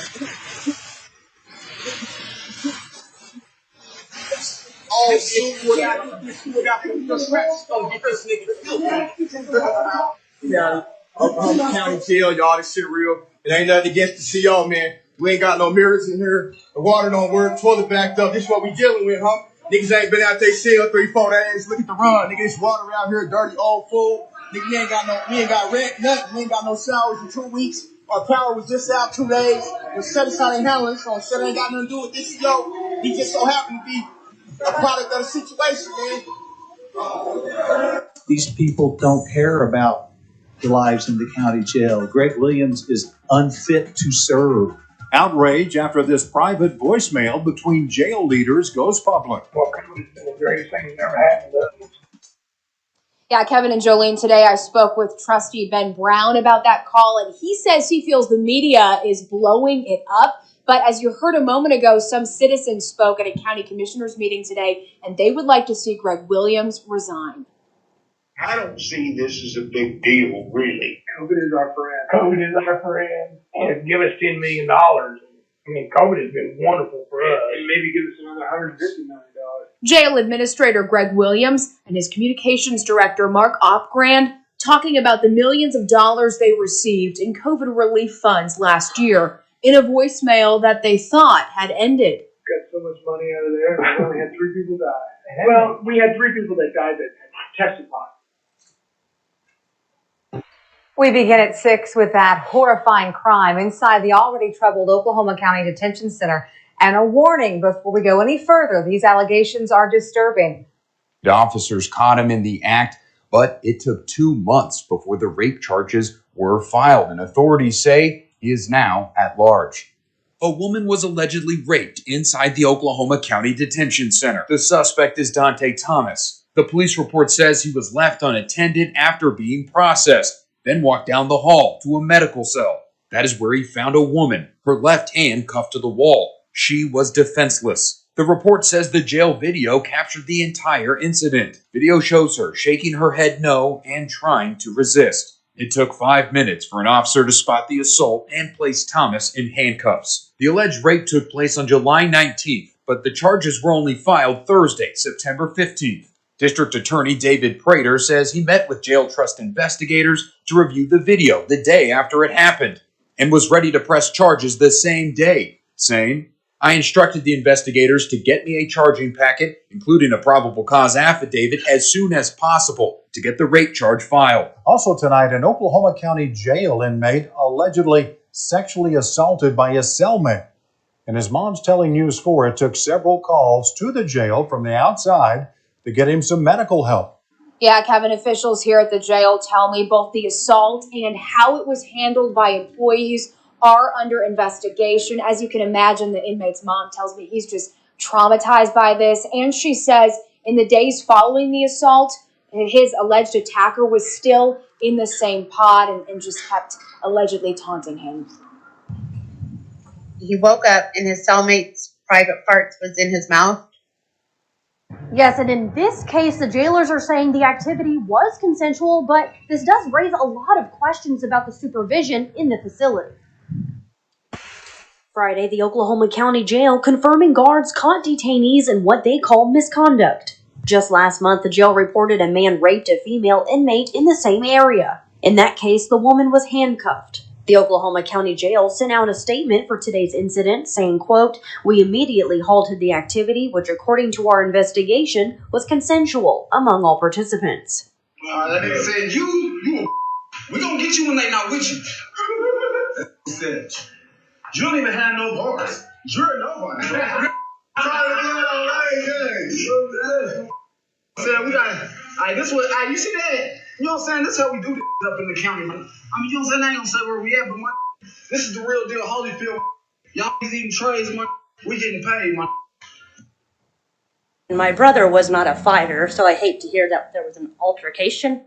No, there was someone beating up someone, not an altercation. Stephanie Powers is Sean Slavin's sister. For weeks, she has tried to find out what happened to her brother the night he was put in jail. Tuesday, we learned from sources close to the investigation that it was his cellmate, Alfred Means, who allegedly attacked Slavins. The attack happening within a half an hour of Slavins' arrival. Sources also tell us it was Means who called guards over to the cell because his hand hurt from, quote, a fight with his cellie. I mean, to see the bruising my poor brother had on his head and his ears and just, it's unreal. Your hand hurt. I wish a lot more than that hurt on you. We're told when police got to the cell, Slavins was beaten and unresponsive. But when searching Means' criminal history, it shows a list of violent crimes. Slavins' sister says she can barely comprehend this new information. I'm trying to keep myself together, you know. It breaks my heart more than, he did not deserve, no one deserves anything like this.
With all that I have heard this afternoon from the majority of my fellow jail trust members, I think about the story of Moses, the children of Israel, and the Pharaoh down in Egypt. Pharaoh had refused to let the enslaved children of Israel go. So Jehovah sent a plague of frogs upon the land. There were frogs everywhere in the Egyptians' bedrooms, kitchen sinks, bathrooms. Chariots were full of frogs. Frogs in the palace, frogs in the yard, little frogs, big frogs, tens of thousands of dead frogs heaped up on smelly mountains as millions more came from the river to take their places. They reached a point that the Pharaoh could not stand it any longer. These frogs had gotten the best of them, so he did what anybody in their right mind would do. He called for Moses, and this is what he said. He said, "Ask the Lord to remove the frogs from me and my people. I will then let the people go." Moses said to Pharaoh, "I will pray for you, for your people, for your officials. Then the frogs will leave you and your houses, and they will only remain in the river." And he asked the question, Sheriff Johnson, he asked the question, "When do you want the frogs to go away?" Pharaoh responded, "Tomorrow." Why in the world was his answer not right now? Why not in the suffering and the difficulty right now? This is surely an asinine response, tomorrow. But he responded in this manner because his heart was hardened and he wanted to continue being in control, and he could not humble himself enough and concede to the fact that he had been wrong all along. I'm talking about the Pharaoh. He was full of pride, and we know that pride goes before destruction and a haughty spirit before a fall. But he had to continue to show the people who was in control. He thought, tomorrow. He wanted to spend one more night with the frogs. Fellow trust members, we don't need to spend another night with the frogs. There's an old but very true quote that says the best time to take action is that time that falls in between yesterday and tomorrow. That's today. This CEO and jail administrator, Greg Williams, he's a kind person. I know he doesn't think it, but I like him personally. But Greg Williams needs to be terminated. The messaging within the PowerPoint clearly articulates this fact, especially when you conjoin it with the famous and true quote, "Everything rises and falls on leadership." The Rikers Island Jail for New York City, notorious for being the worst jail in America, has a population of approximately 5,700, and they have seen 16 deaths so far this year. The Oklahoma County Detention Center has a population of probably less than 1,700 and has had 14 deaths this year already. At those figures, Rikers Island has a death rate of 2.8 deaths per 1,000, and Oklahoma County has an 8.2 death rate per 1,000. We are clearly among the worst, if not the worst jail in the United States of America. If this jail was still under the authority of the office of the Oklahoma County Sheriff, then the great citizens of Oklahoma could seek relief from the incompetence of this detention center's leadership at the ballot box by casting a vote at the next sheriff's election, a vote for a new sheriff, which would be a vote that indicates our displeasure as citizens of Oklahoma County for the way this jail is being run. But we don't have that option at the present. We, the Jail Trust, we are the citizens of Oklahoma County's voice. And the question should not be, what's my pleasure as a sitting Jail Trust member? But the question should be, what is the pleasure of the good people of Oklahoma County? I'll close with this and then I'll make my motion. During the American Revolution, an incident took place that illustrates what tragedy can result from procrastination. Colonel Johann Rahl, commander of the British troops in Trenton, New Jersey, was playing cards I don't know if he was playing spades. Maybe in the context I'm in, he was playing bridge. But there was a courier that brought an urgent message stating that General George Washington was crossing the Delaware River. Rawl put the letter. He put the letter in his pocket. Didn't bother to read it. Arrogant. Until the game was finished. Then, realizing the seriousness of the situation, he hurriedly tried to rally his men to meet the coming attack. But his procrastination was his undoing. He and many of his men were killed, and the rest of the regiment, they were captured. Norbert Quayle said about this story, only a few minutes delay cost him his life, his honor, and the liberty of his soldiers. We do know that Earth's history is strewn with the wrecks of half-finished plans and unexecuted resolutions. Tomorrow is the excuse of the lazy and the refuge of the incompetent. Fellow Jail Trust members, don't sit back complicitly and metaphorically playing cards as I and others deliver this most urgent message to you today. Don't allow your procrastination to be your undoing. Said Rawl, and many of his men were killed, and the rest of the regiment were captured. I plead with you today not to allow your few minutes of delay to cost others their lives. Don't let it cost you your honor. Don't let it tarnish your legacy. If today you vote no as to the termination of this jail administrator, and something disastrous and fatal happens in that jail, on the other side of this vote, you will be guilt-ridden. It will cause your families to be embarrassed. You will be, I hope, ashamed of your decision to retain Greg Williams as the CEO and jail administrator of this Oklahoma County Detention Center. I beg you not to allow your pride to prevent you from doing what you know deep in your heart is the right thing to do. Procrastination is my sin. It brings me naught but sorrow. I know that I should stop it. Think I'm Michael Washington almost. In fact, I will tomorrow. Don't let that be your song.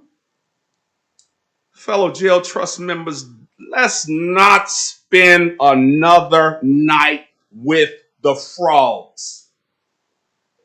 I'll close with this. My late pastor, Dr. George Wynn Pryor, he was certainly the most honorable man I ever met in my life. And he would often say, a hint to the wise is sufficient. I move that the Oklahoma County Criminal Justice Authority begin the process of terminating the employment of Greg Williams as CEO and jail administrator to be accomplished in accordance with the terms of his employment contract, applicable personnel policies, and any applicable predetermination hearing rights with future determination of the effective date of such termination, a possible severance package that I highly recommend, and a plan for a national search for a new CEO and jail administrator. That concludes my remarks, and I have moved. Thank you, Trustee Scobie. Thank you. Is there a second?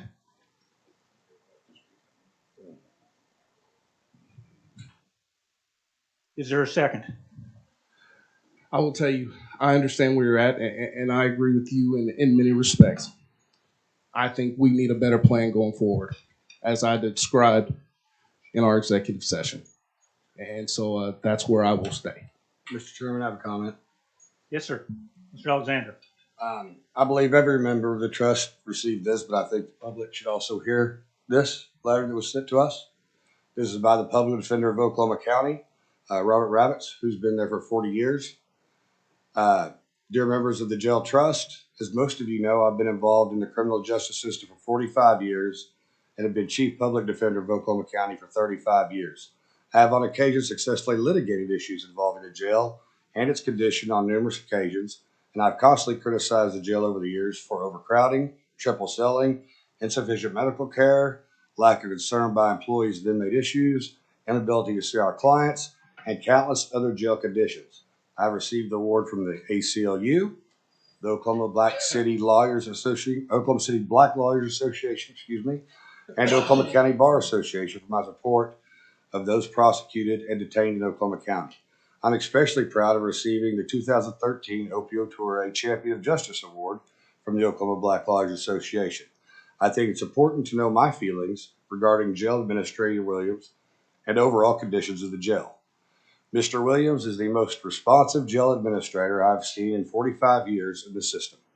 He's immediately responsive to calls on all conditions such as bed bugs, clogged seats and toilets, and most importantly, medical issues or lack of medication given to detainees. He has a genuine concern for the inmates and really cares about their welfare. Since becoming jail administrator, he has eliminated triple celling so detainees are treated like human beings instead of animals. I've called him all hours of the day, including nights and weekends, and he immediately addresses the problem, making sure we have access to our clients. He's worked with me recently on video visits, coming up with a temporary solution to a broken system. When I or my staff go to the jail, it's substantially cleaner than it ever has been, and my staff are treated with respect. Mr. Williams has facilitated increased communications between programs and detainees, allowing for more utilization of alternative programs. Of course, more needs to be done by you as a trust and Mr. Williams. Additional staffing, lowering suicides and deaths in the jail, allowing detainees to be out of their cells 12 hours a day instead of 2 or 3. It is easy to fault Mr. Williams for the problems that still exist and have existed for 30 years in a manpower intense facility, but I prefer looking at his accomplishments and the fact that he genuinely cares. Thank you for your consideration of this letter. Robert Ravitch, Public Defender of Oklahoma County. I think the letter should stand for itself. That's 40 years of experience dealing with this jail. Other comments? Mr. Chairman, may I be recognized for a few comments?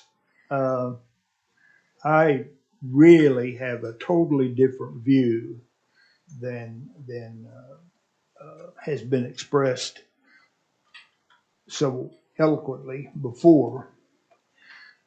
When we came onto the trust, and some of us here were original to the trust, it was a fight from day one. I mean, we had people stand up there and call us names, threaten us, and offer to take an old man outside. I call a racist, so watch your mouth, Ben. You know what you said to me, buddy. Yeah, that's what I said. No, you called me a racist MF. That's right. Yeah, well, it's not you. Who appointed you? Anyway, that's not what I want to talk about. It was a fight from day one. All of us have given our time when we've been accused of corruption and graft and all kinds of things. But what we found in the jail when we got there was raw sewage, roaches everywhere, bed bugs everywhere, fire and safety equipment not working, constant flooding, filth, fresh air hadn't been in for many, many years. There was no hot water on the upper floors. There was weeds all around the outside. It wasn't even kept up as one would keep There up weren't as many their people house. dying then, Ben. Check that data.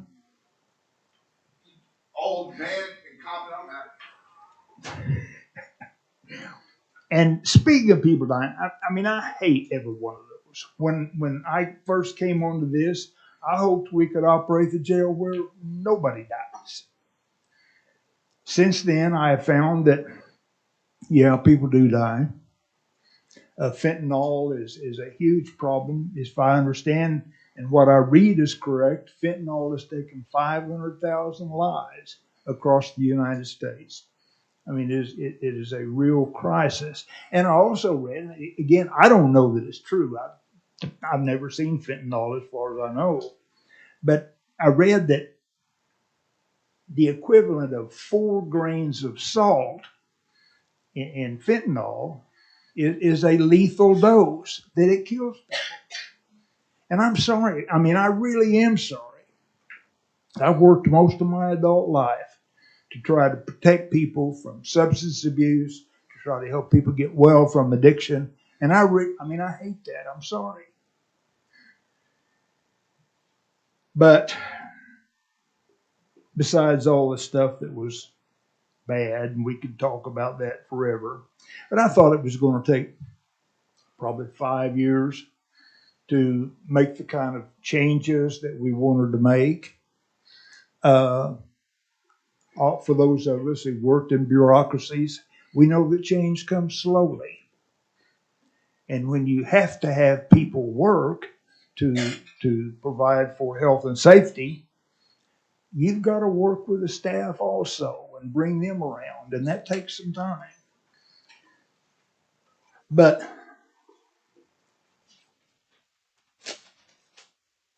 here's what I would think. That we have made significant progress.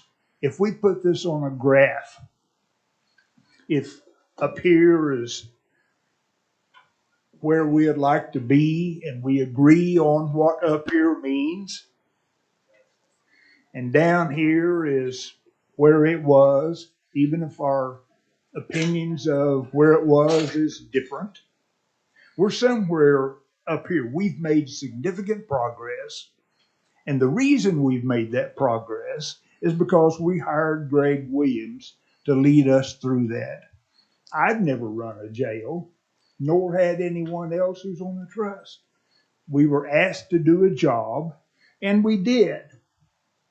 We have provided accountability. We had an absolutely clean audit the last time. I can say, I would be shocked if there's any corruption or graft anywhere in our system. I just don't believe there is. I was at the exit interview that the Department of Justice held some few months ago after they had been here several days for an inspection. And the DOJ people, to us, to everybody, complimented the executive staff. They said they were really, really good. They're on the right track. They said only good things about executive staff. The concerns they had was just about the health care that was provided there, and we've worked on that. Every county commissioner, and they annually have to visit the jail, do a tour and talk to people, and they do that. And it's not staged. They come when they want to come, and they talk to who they decide to talk to. But every one of them has been complimentary for this jail. Is it perfect? Absolutely not. Absolutely not. But, you know, I was reminded of a biblical story also.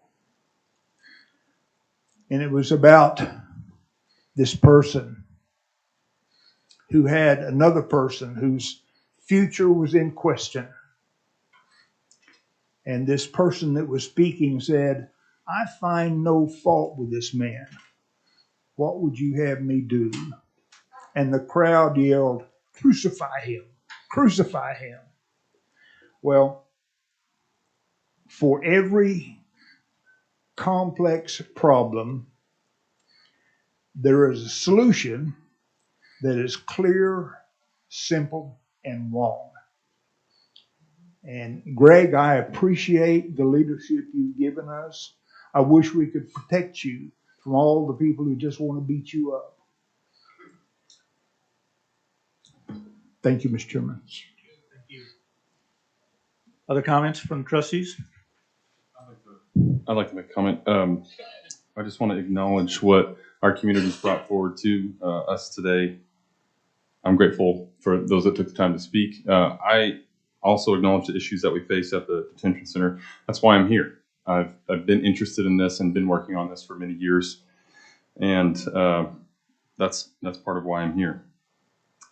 However, I think that is different than the role of a trustee joining a board.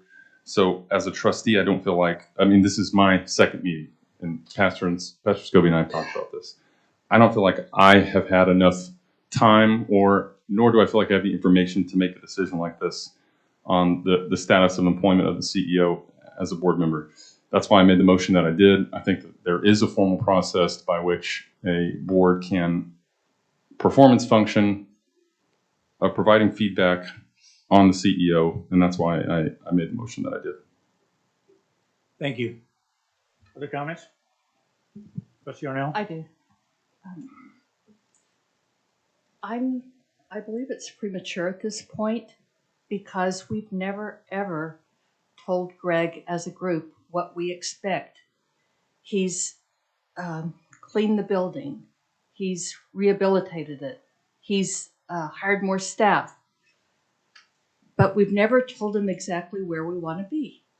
We've talked about how well it's gone in some respects in terms of the building especially, and hiring more staff, but we've never told him where we want to be. What do we want to be? And we have these desks, we've never helped him avoid them. I'll say it again, I've said all these ills would be remedied if we let people out of their cells more. We could identify if they're ODing. We could identify if they have diabetes. We could identify if they're at death's door. And I do believe that the people in that pod would assist them. But we've never told him, and he's so not been able to tell his staff that he has to let the people out of their cells. knows he does. It's the state law. And safety's always been an issue. Safety for the staff, safety for those who are in the cells. But I believe that we need, as a group of trustees, we need to agree upon where we want him to be, and put it in writing, and he'll know our expectations. He's tried to meet everybody's expectations. He's had 9 different expectations coming at him, and then CAB, and he tries to meet them. He responds every time we call him. He responds every time we ask for help. He'll deliver the sanitary projects to the people individually.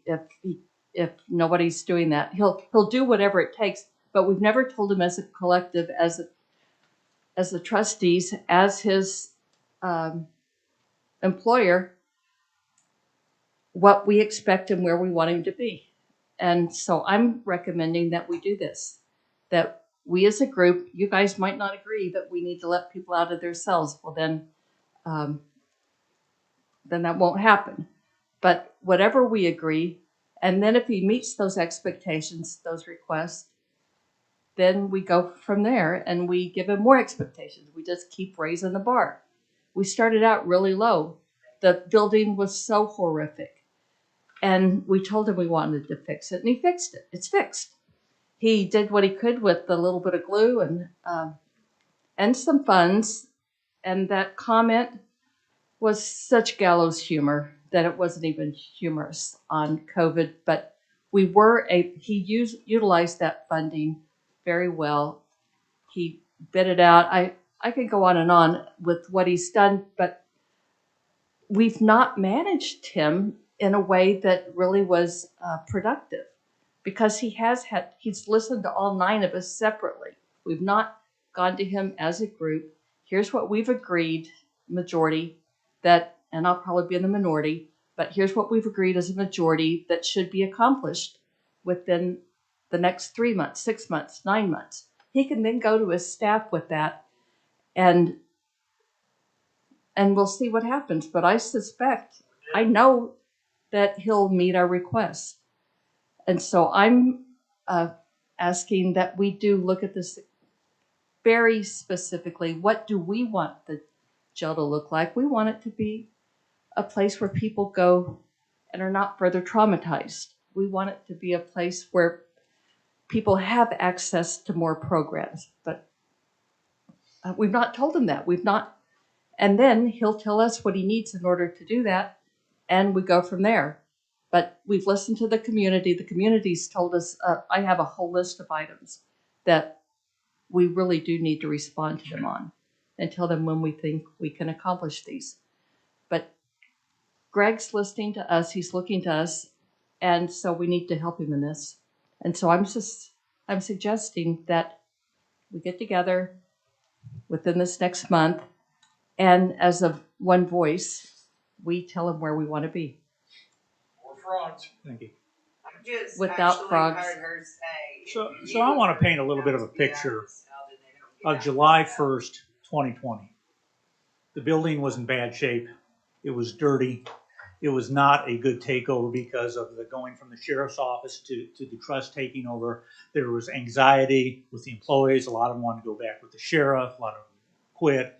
And I'm not blaming anybody. I'm clearly not blaming P.D. Taylor. He would have done more with more resources. We were in the middle of COVID at the time. We were able to leverage some COVID funds. And with what we did with COVID funds, we put in new air handling systems. We put in new backup generator or electronic switches. We put in water management systems. We had water pumps so we could get water up to the upper floors. We put in new hot water heaters. So not only did we get water, we had hot water. We've had new cleaning systems. New air handling facilities were put in. We put a new kitchen contractor in. We've got new food service in there that is remarkably better than what we had before. We have a new telephonic system. We have a new commissary operator. We've fixed the locks in the jail. We've eliminated triple selling. We've hired a lot of people back. We're back to 330 or 332 or 3, somewhere along those lines. We don't have enough people. We don't have enough people. But we've done a lot. He's improved the training. He's improved the morale of the staff over there. The people care about the inmates a lot more, I think, than they used to. Training, policies and procedures, fire system, bringing up the fire system. He's done a lot over the last 2 years, but he's been in a crisis mode. It hasn't been a reflective. It hasn't been. He's been in a crisis mode. Now we're able to, I believe, move from the crisis mode into a strategic mode of specific projects and improvement ideas. We need to reduce deaths. We know that. We need to get the detainees out of the cells more. We need to work toward that end. But that's a function of staffing. We need more staffing. It's not all easy. It isn't. We just can't snap our fingers and make all this happen. We've had a lot of improvements. We need to reflect back on the improvements. We should take a hard look at the annual report that was in the packet today and see some of the things that are in there. But we've got to do more. But I think we need to reflect where we've been and where we've come and be strategic about where we're going in the future. Other comments? The motion dies for lack of a second. I would like to go back to item 11 because or item 12. I skipped over. There's no action on it. It's just to announce that the next meeting of this group will be on Monday, December 5th, which is an announcement. And with that, we're up to adjournment, and I would entertain a motion to adjourn. So moved. Motion. Second? Complicit. Every one of you complicit. Should we vote?